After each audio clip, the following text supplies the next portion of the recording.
Hay especialidades médicas que no son debidamente evaluadas y que solamente acudimos a ellos cuando hay un problema específico, pero eso a veces no lo tomamos en cuenta y son tan o más importantes que el resto de las especialidades. Tú a un anestesista lo conoces y a veces nunca lo conoces, porque te duerme desde que te ve y cuando se despierta desaparece. Bien, le damos la bienvenida al doctor Eddie Pérez Ten. El doctor Pérez Ten es epidemiólogo. Son una de las especialidades más difíciles y en esta época están bien de moda, porque la epidemiología es que está manejando el Zika, la chikungunya, el dengue, todas esas cositas que producen los mosquitos, y el coronavirus, el VIH en sus inicios, el origen, que por cierto tiene en común que tuvo un origen en el mono verde de África y ahora tenemos la viruela símica del simio, que el doctor nos va a hablar de un encuentro anual de comunidades epistémicas 2022, dirigido a fortalecer y construir plataformas de inversión en el campo de la salud. Quisiéramos pedirle al doctor un favor, que nos defina, número uno, que él es el único médico global que tenemos aquí. Y dos, ¿qué significa epistémicas? Gracias, doctor, por estar aquí. Muchas gracias por el espacio, por permitirnos hablar sobre episteme. Voy a contestar la primera pregunta. Nosotros, para el año 2009, hicimos un doctorado en salud global, un PhD en salud global en la Universidad de Miami. Y recuerdo que para esa época el doctor Jesús Félix Iglesias hizo un reportaje sobre eso, diciendo que nosotros éramos el primer PhD en salud global en el Caribe. Eso se ha quedado ya en el país. Yo creo que no hay otro, pero sí entiendo que ya hay personas que están estudiando y que van a venir al Caribe y a República Dominicana con una especialidad en PhD en salud global. Cuando se habla de salud global, ¿qué habla? De enfermedades que puedan tocar, ya así como la globalización de la economía, del mercado y de todo, podemos hablar de lo que pasó con el COVID, una cosa que comenzó en China y que se globalizó. Efectivamente. Yo creo que esa es la mejor forma de verlo. Cuando nosotros vinimos al país en el 2009, hubo mucha gente que me preguntó qué era lo que yo hacía, siendo un PhD en salud global. Y precisamente tuvo que venir una pandemia 11 años, 10 años después, para entonces mucha gente darse cuenta de lo que uno puede hacer en términos de lo que es manejo de una pandemia, de las proyecciones y sobre todo la mitigación de impacto que uno puede hacer cuando hay enfermedades de este tipo como el COVID-19. Pero precisamente estamos en una época en la cual problemas de salud en regiones del mundo que uno la ve tan distantes y tan improbable a veces que puedan llegar aquí, nos llegan de una u otra manera. Entonces, eso es también parte de lo que se debe estudiar en la actualidad o en lo que se basa su especialidad en cuanto a nuevas y más eficientes medidas de precaución que deben tener las autoridades. Claro, eso es precisamente. O sea, cuando nosotros estudiamos, una de las cosas que se me enseñaba, por ejemplo, era a trabajar con grupos de poblaciones vulnerables. Y se me enseñó en el momento que yo estaba estudiando lo que estaba pasando en África, por ejemplo, que estaba habiendo una guerra en Darfur. Y eso provocaba que hubiese refugiados, hubiese gente desplazada. Y sobre todo, cuando hay un desplazamiento, tú puedes traer enfermedades que hay en otros continentes a, por ejemplo, el Caribe, que es, como lo sabemos, es un país que recibe turistas y recibe gente de todo el mundo. Y pueden venir enfermedades que uno tiene que estar preparado. La idea de la especialidad es esa, crear una plataforma en el sistema de salud que uno pueda estar preparado para cuando venga una pandemia como esta o cualquier otra, nosotros poder dar respuestas rápidamente. Bien, cuando uno habla de enfermedades globales, yo creo que estamos viviendo la época de todo esto, y habla de un encuentro anual de comunidades epistémicas. ¿Qué quiere decir? Que hay países que tienen son más propensos a todo esto, o a recibir las enfermedades o a mandarlas? ¿Cómo es la cosa? Bien, nosotros vamos a tener una actividad que se llama episteme.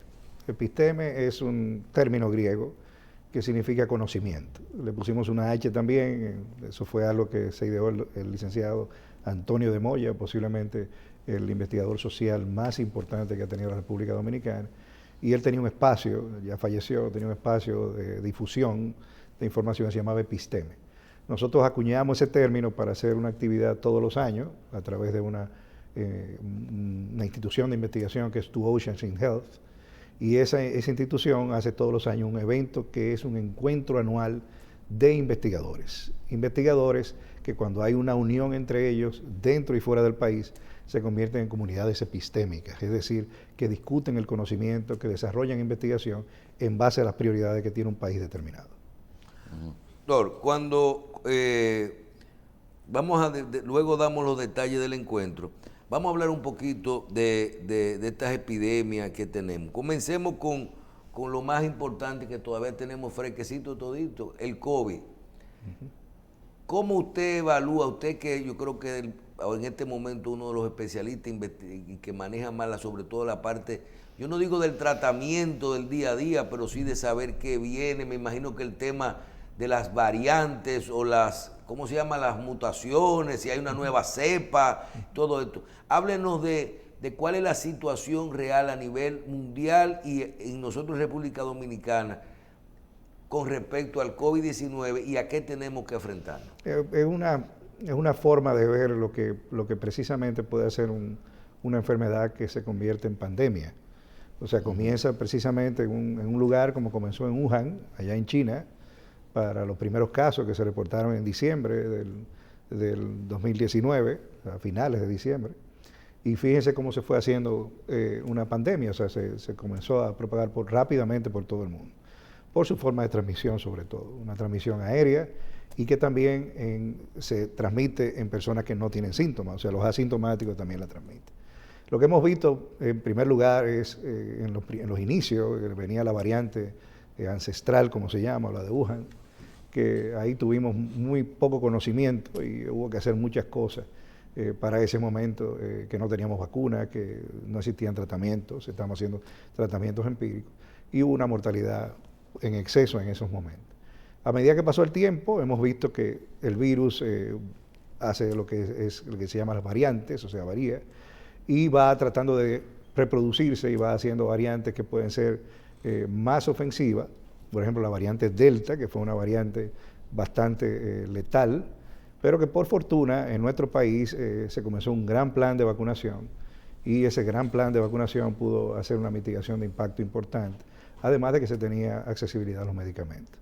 El virus ha comenzado a disminuir su virulencia, por fortuna, es la historia natural de todos los virus, a medida que va pasando el tiempo, las variantes se van volviendo menos letales, el virus pierde fortaleza, si pudiéramos decirlo así, y ahora estamos ante una variante que es la variante Omicron, que es la variante que está ahora mismo predominando, no solamente en el país, sino en el mundo. Que es muy virulenta, pero no hace tanta. Es virulenta, es más infecciosa que posiblemente que las demás, pero ya no produce tanta letalidad. Encontró ya una población no virgen, porque cuando pasó lo de Wuhan, era una población virgen, era la primera vez que teníamos el virus en el mundo y no estábamos preparados. Ya encontró una población que no solamente estuvo expuesta, sino que también tiene vacunación, o sea, está vacunada. Tiene medicamentos. Tienes medicamentos y además tiene formas de cómo mitigar el impacto no farmacológico, usando mascarilla, aislando, o sea, hay ya más conocimiento.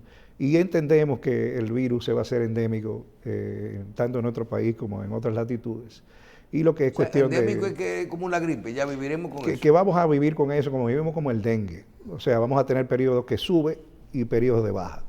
Y en esos periodos que suben, entonces hay que comenzar a tomar algunas acciones a nivel de salud pública, pero ya nunca las acciones, esperamos que no sea así, de cerrar el país, de esas acciones de toques de queda, que realmente frenaron la economía y frenaron muchas cosas. Y ahora entendemos que eso ya no tiene que pasar, pero sí debe haber un cuidado de la población y saber cómo lidiar con eso y convivir con el COVID-19 por lo que resta del año. Doctor, esta es una pregunta difícil para para nosotros, tal vez para usted contestarla, pero ya hoy, 2 años y medio, luego de que estamos bregando con COVID-19, ¿cómo usted evalúa la forma en que República Dominicana, no hablo de la parte política, comenzó en un gobierno, pasó a otro gobierno, no, cómo nosotros, dentro de lo poco, del problema de los recursos, del desconocimiento de los medicamentos, no habían vacunas, de todo eso, hoy, ¿cómo usted dice? Manejamos bien la cosa, nos fue bien, porque a veces suerte también de que no se te meta el problema de la economía. ¿Cómo usted evaluaría el manejo de la parte de salud pública, de lo que tiene que ver con el COVID-19? Creo que fue bien manejado. Creo que realmente nosotros estuvimos a la vanguardia de muchas cosas. Tenemos, vamos a decirlo así, una población que favorece también. La población, hay otras poblaciones de otros países que no colaboraron tanto como la población de nuestro país. Aquí la gente se puso mascarilla, la gente oía lo que estaba pasando. ¿Se vacunó? Se vacunaron, o sea, aquí hubo casi un 80% y algo de vacunación de primera dosis, un 70% de segunda dosis, un alto porcentaje, casi un 40% de una tercera dosis. O sea, la gente acudió a vacunarse. El gobierno mantuvo la disponibilidad de medicamentos, tuvo vacunas a tiempo. Eso yo creo que fue algo muy impactante y muy importante para el país. Y ustedes saben que nos convertimos en un referente. Fíjense que el presidente fue invitado a la OMS precisamente a hablar de lo que habíamos hecho, y es precisamente por los números que hemos tenido aquí en República Dominicana. Yo creo que nosotros todos debemos felicitarnos en la forma que manejamos la pandemia y hacernos ahora mismo una reflexión de hacia dónde debemos ir para, por lo menos, si viene otra pandemia, nosotros tratar de ser o tan efectivos o más efectivos de lo que fuimos con el COVID-19.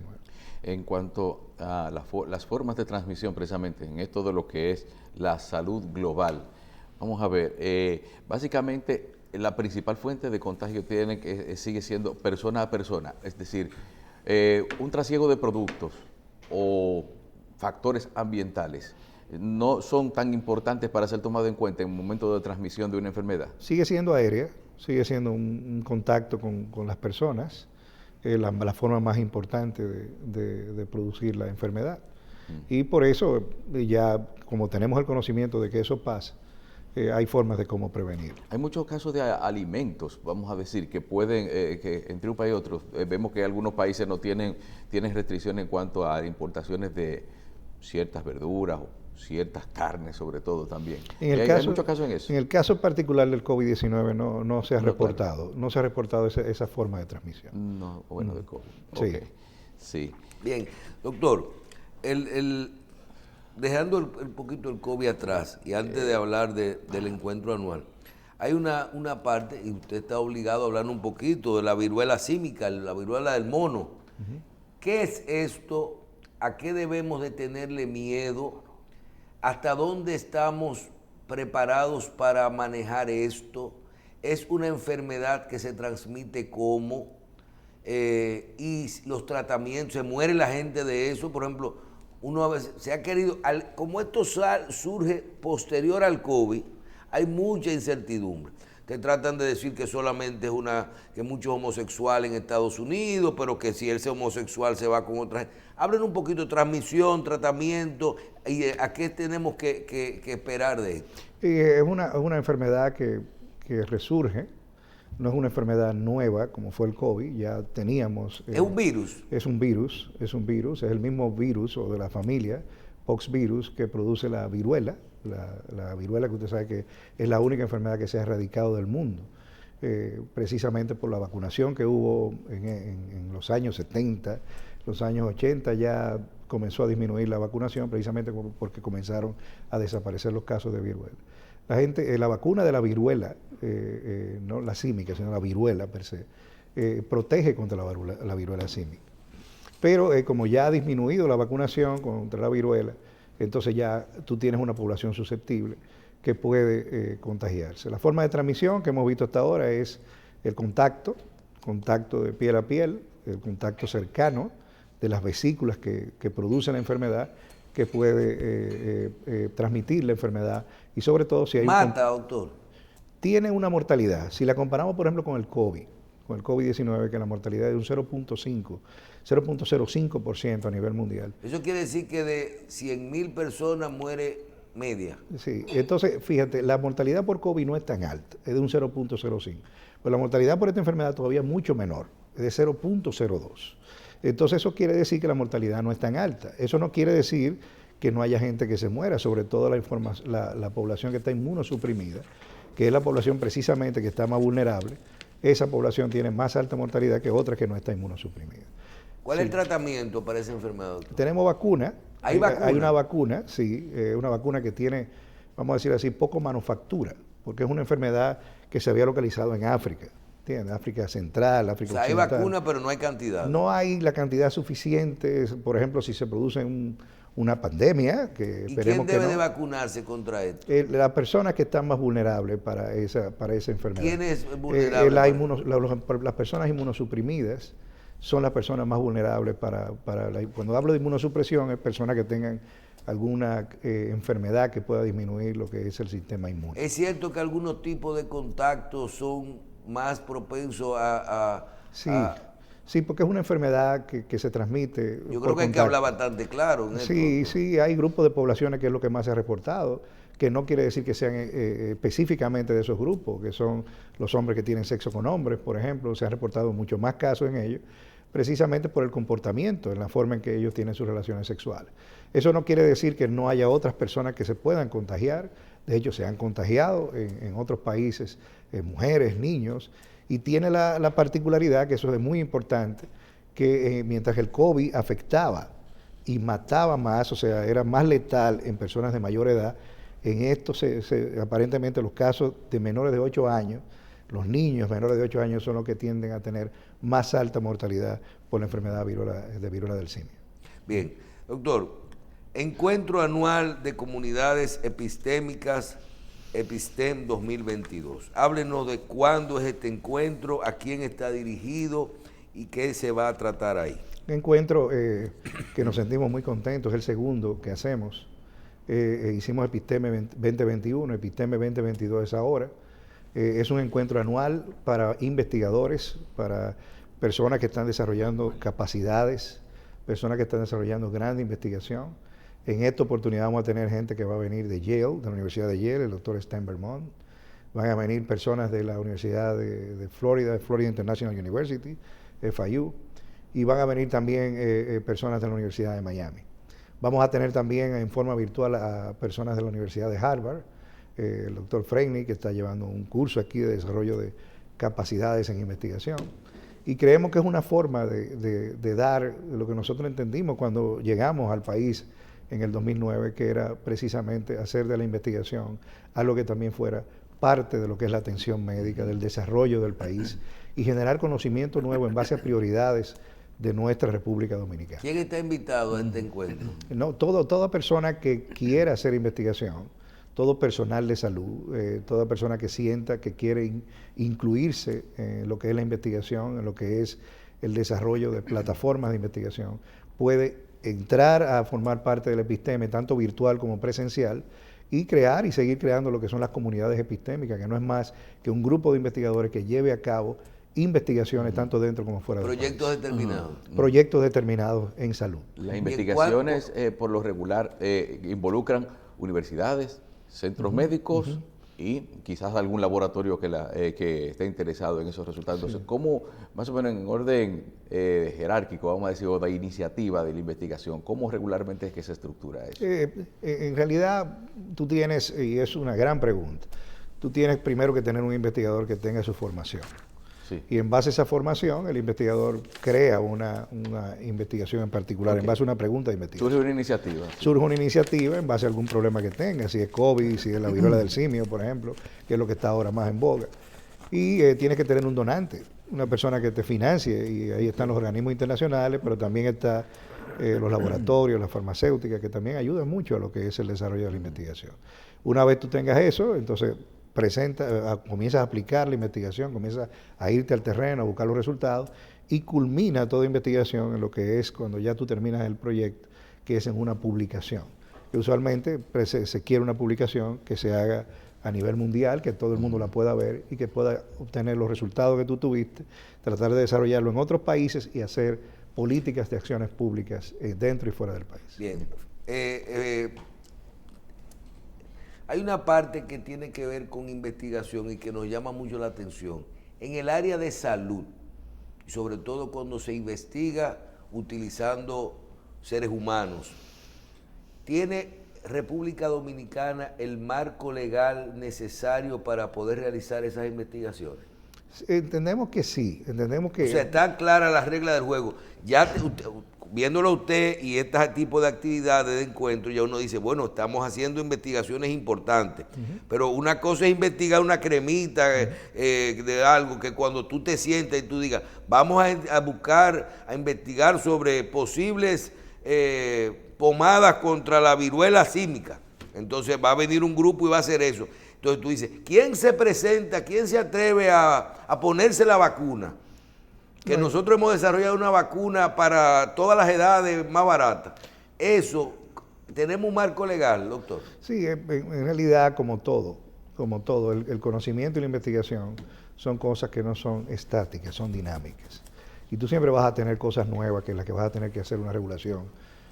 Aunque tengas una regulación macro y marco, vas a tener que hacer adendos a ese marco legal.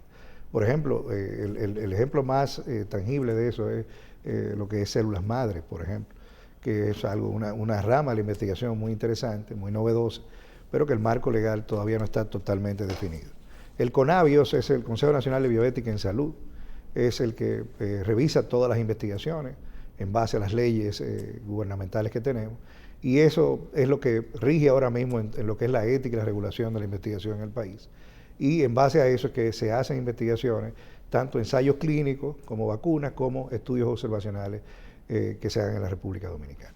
Bien, finalmente, doctor, haga una exhortación a los profesionales y a quienes están invitados a participar, cuándo, dónde y cómo participar en Epistem 2022. El evento va a ser Episteme, va a ser en el Catalonia, el 1 de septiembre. Esperamos que haya una buena participación, tanto a nivel presencial como virtual. Esperamos que también esto sea el gran cambio de paradigma que queremos hacer, empoderando comunidades en pensamiento crítico, para pasar precisamente de un sistema de salud que es reactivo a uno proactivo, dirigido ya más bien a la atención primaria en salud.